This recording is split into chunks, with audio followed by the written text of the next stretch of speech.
એક વિચાર એવો કે તમને ગુસ્સો આવે છે. ગુસ્સોનું પરિણામ કેટલું ભયાનક હોઈ શકે ને એ રિસેન્ટના રાજસ્થાનના એક એક્સિડન્ટ ઉપરથી ખબર પડે. રાજસ્થાનના એક ટ્રક ડ્રાઈવરને સિગ્નલ ઉપર ઊભેલા એક કાર ડ્રાઈવર સાથે બોલાચાલી થઈ ગઈ.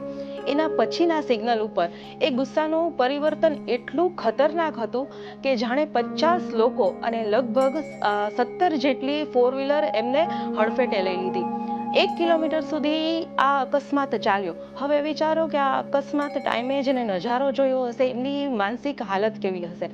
એ ટ્રક ડ્રાઈવરનો ગુસ્સો કેટલા પીક ઉપર હશે કે એ ગુસ્સામાં ને ગુસ્સામાં એને 50 લોકોને મોતને ઘાટ ઉતારી દીધા. આ માનવ મોતનો જે તાંડવ રચાણો એનું એક જ કારણ હતું ગુસ્સો. તો આજ પછી વિચારજો કે જ્યારે ગુસ્સો આવે ત્યારે એનું પરિણામ કેટલું ખતરનાક આવી શકે છે. ટેગ કરો તમારા એવા મિત્રોને કે જેને ગુસ્સો આવે છે અને પછી એને પશ્ચાતાપ થાય છે કે આ ખોટું થઈ ગયું. Thank you so much.